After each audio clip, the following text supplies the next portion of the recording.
Okay, so I have found some more stuff.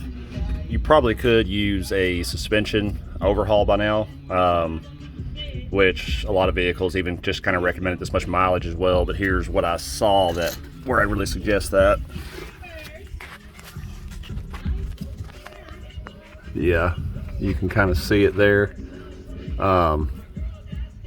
The what do you call it? The boot on this ball joint is blown out, and it's letting all its grease out. And once that happens, it is going to eventually fail for sure.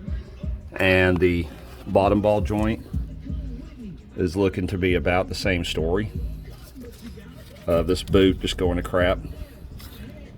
And the sway bar links are still solid, but they are getting, I got something, there we go. Yeah, but they are getting dry rotted. So if we do the ball joints, might as well go ahead with that as well. You look at tie rod end here.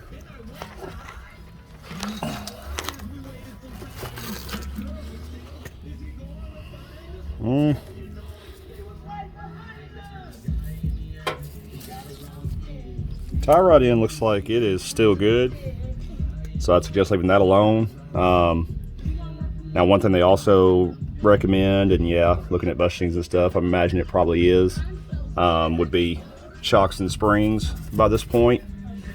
And now I have not looked up part prices. I can give you a quote. I can give you a quote on that right now. I'll just be giving you a quote on labor. We need to do ball joints on both sides, and of course sway bar link. Let's see, labor on the ball joints, sway bar link. So if we do that, the ball joints and sway link would be 100 per wheel. So 200 on labor to both. Then spring and shock, I'd charge pretty much the same, about 100 per wheel, so it'd be 200 to do both. Now on the shock and spring, I would definitely recommend if you do the front, do the rear as well. Same thing there. Now the ball joints and sway bar link are likely gonna be pretty cheap. So parts there probably won't hit you too hard. Shock probably won't be too bad. Coil spring might be pretty kind of pricey. It could be 50 to 100 bucks or so. So you'll probably be spending some pretty good money here, but nothing too crazy here. But yeah, I would just say a suspension overhaul, ball joints and sway bar links on the front, and spring and shock all the way around, and that would get you up to date. And it's not an emergency, like you don't have to do it right now. I can tell driving it all, they're holding up right now, steers well, everything like it's supposed to, so they're not broken yet. But again, with these boots busted open, they're going to for certain. Like, it's just a matter of time now.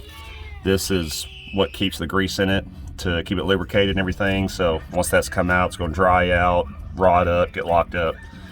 So it's something you'll want to do. Again, it's not an emergency, not to have to right now, but that's the job you'll want to prepare for. And like we said, otherwise you're great. Engine looks great. Like, we just took care of the oil change. We've done the complete brake fluid flush, the tensioner replacement. So like all your other stuff, like everything else, we have completely covered. There's nothing to worry about engine wise, transmission wise. You'll just need a suspension overhaul at some point. Then, man, this truck should be good for a long ass time after that, I would say.